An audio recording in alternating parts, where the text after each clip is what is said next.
Ayun na guys, good morning, good evening at mega love shout out sa inyo lahat. At muli, ito na naman ang inyong lingkod at ayun na no.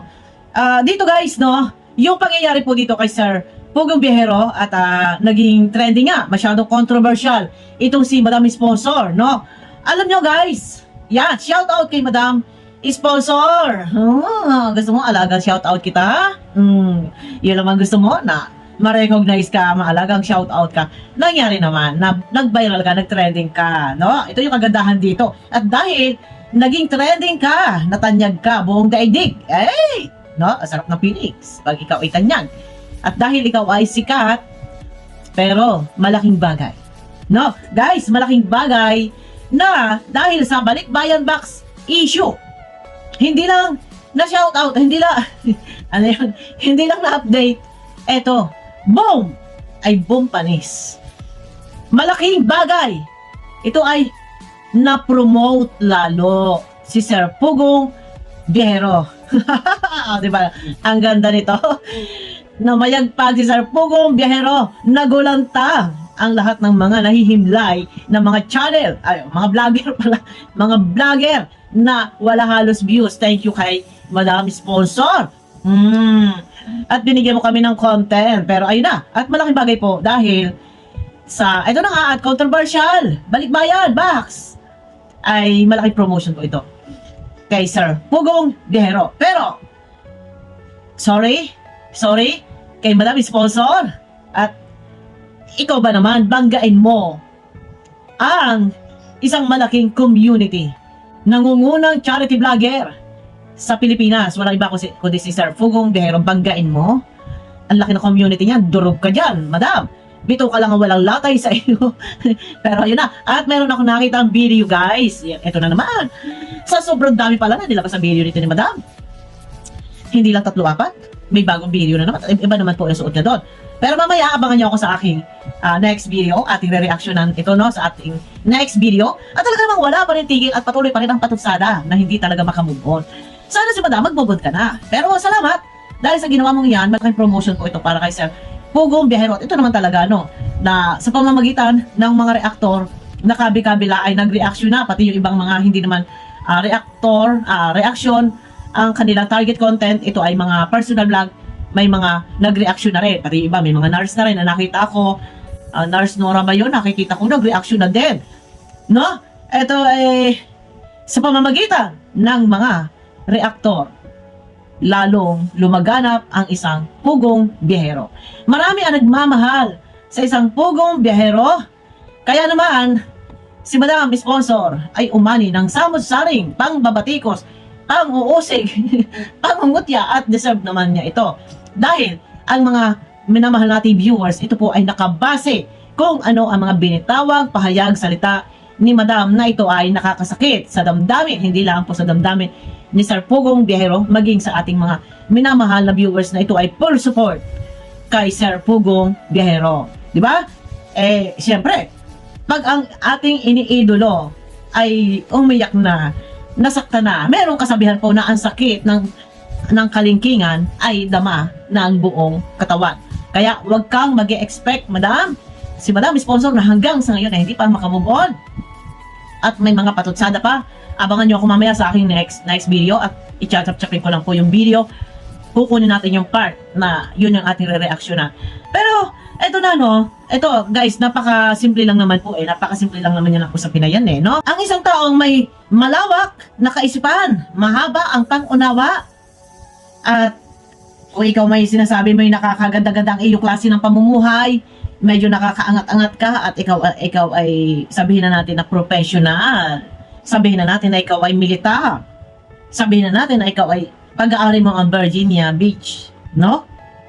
Pero sana yung ugali natin, dapat stay humble tayo. Lagi tayong nagpapakumbaba, lagi tayong nasa ibaba. Stay humble lang tayo. Hindi tayo pwedeng masyadong demanding. Okay lang, karapatan mo magtanong ka na sanang ang parcel mo, no? Kung ito ba ay na-claim na-receive na kasi nakatanggap ka ng notification. Napakasimple. Ganito, ganyan. At medyo, malalaot na naman tayo. nakatanggap na nga ng notification, ibig sabihin na claim na, alam na niya yun. Hindi lang siya talaga na-update. Aminado naman ang Pugong Biyahero na hindi talaga na-update at pagdating sa mga bagay na yan, talaga may pagkukulang sila. Aminado naman po. Kaya nga, umiyak na nga eh. Ay, ano pa ba ang gustong gawin ni Madam? Ang gusto mangyari ni Madam? Lumuhod sa harapan niya. Lumuhan ng dugo? Ha? Yun pa ba gusto mo, Madam? Na lumuhan ng dugo si Sir Pugong Biyahero. Pagpapasakit yung ginagawa mo. Diba? Ako, kasi lahat tayo, karapatan natin alamin, sunsunin. Pero, bakit nga po humantong? Kung saan, meron na may mga militar, minors. At palaging bukang bibig beach, Virginia Beach. Para bang dito lumalabas pag-aari mo ang Virginia Beach? Para bang ginagawa mong ignorante, yung mga taong walang kaalam-alam. Para bang feeling mo, ikaw lang yun nandyan. Sa Virginia Beach, no? Parang feeling mo napaka-presko mo magsalita, kinalad ka. Ang dami mo kasi nasaktan, madami. Ano? Sa mga supporters ng Pugong Biyahero, ang dami mo nasaktan. So, ang dami mo rin pong mga kinaladkad sa usaping ito. Hindi lang po ang mga militar, no? Pati pamilya, yung asawa mo, nilayasan ka, sabi mo, napanood ng asawa mo, umalis na lang ng bahay. Nasaktan din ang asawa mo, nakaladkad mo. Kasi karay-karay mo eh, kinaladkad mo eh. Na sinasabi mo, asawa ko, militar, ako militar din. Mga militar, sa mga ang dami mong dinamay na tao. Nandiyan pala na nananawagan ka sa lahat ng mga community ng mga Pilipino, lahat kung saan man yan, nananawagan ka na huwag suportahan ang Pugong Biyahero. Ang dami mo kasi, guys. Ang dami ni kasi ni Madam na nasagasaan. And yung mga viewers din, supporters ng Pugong Biyahero, nasagasaan niya. Meron pa siyang mga binibigkas dito, mga doktor. Yun yung mali kay Madam. Humantong sa kung saan-saan, kung ano-ano na. Naghalo yung balat sa tinalupan na kung tutuusin, iisa lang naman dapat ang highlight ng iyong topic. Yung topic mo is, kung ganun yung nangyari, napakasimple lang eh. Ako po yung humihingi ng paumanhin sa inyong lahat. Wala naman po akong masamang intention. Ang nais ko lang po ay malaman kung talagang sila yung naka-receive. Kasi may pumasok sa aking notification na na-claim na. So, baka may nag-claim na iba or sa napadpad yung ibang parcel. Di ba? Napaka-basic eh. Napaka-simple lang eh.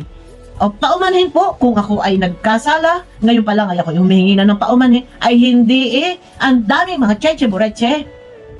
Isa pa dito ang masakit. Pati poon na damay. Ginanon yung poon. Ginanon yung poon. Si Virgin Mary. Ginanon. Diyos ko, Ginoo. Lahat po ay nadadamay. Sana lang naman, kung malawak ang iyong kaisipan, ang iyong unawa, at mahaba ang iyong pasensya, ay hindi hahantong sa ganitong sitwasyon. Sa ganitong pangyayari. Kaso, tingin ko ay wala ka nun. No? Wala si Madam na haba ng pasensya, lawak ng unawa. Hindi siya marunong magpakumbaba kahit nadudurog na siya, hindi siya marunong ng ganun. Wala siyang ganun. Basta naghahari sa kanya kung ano lang yung lumabas sa bibig niya. Yun na yun. Pero, yun na nga, binangga mo 3 million subscriber. Napakalaking community. Kung ibas ka, problema mo na yan. At dahil binabas ka, huwag mong itatambak kay Sir Pugong Biyahero ang sisi. Magkaiba po yan. Comment section, yun po ay para sa mga viewers. Hindi ito kayang i-drive ni Sir Pugong Biyahero ang lahat ng nasa comment. Para isa-isahin kahit anong please natin. Sa bawat isa, hindi natin pwedeng i-please ang bawat isa na huwag mangbas.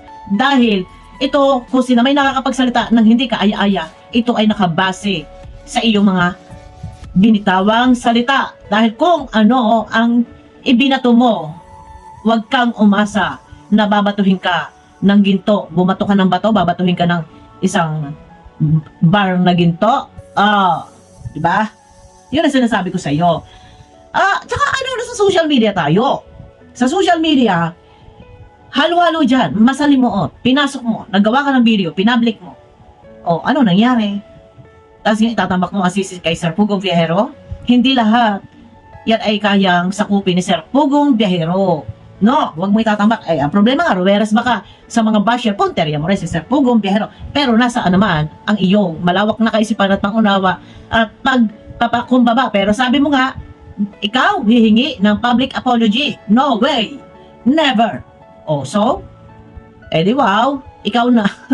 Oh, yung balikbayan box mo, ayun, sinasabi niya, wala daw siyang kamag-anakan sa Pilipinas. Di wow. Ni isa, lahat daw, walang kamag-anakan. Excuse. Nandiyan lahat sa Virginia, kung saan lugar, lang anak ninyo, di wow. Diba? Yun lang yun. Ayun na guys, abangan nyo ako sa aking next video. At si Madam ay hindi pa rin tumitigil dahil meron pa rin siyang mga patutsada. Ay Sir Pugong Biyahero, hindi na natapos-tapos. Pero salamat at binigyan mo kami ng content. Kung ikaw naman ay bas, deserve mo yan. No? Ay, wala ka rin kasing katigil-tigil at talagang gusto mo itong ganito. Di ba? Sabi mo pa ikaw nga nakikipaglaban ng patayan Rambola na. Sige, Rambola. Siya nga pala may pahabol ako guys, no? Sa mga gusto pong makagraduate sa kanilang mga YouTube channel. Yan. At kailangan nyo ng mga requirements. Guys, ipinin nyo po ako sa Boffy Vlog na naka-white headband. Matutulungan ko po kayo na ma-hit nyo ang requirements po ni YT. Yan. Mega love shout out. Yan, PM nyo ako sa Boffy Vlog na naka-white headband. Matutulungan ko po kayo agad-agad, ora mismo, para makumpleto po ang inyong requirements kay YT. Yan, mega love shout out. Bye-bye.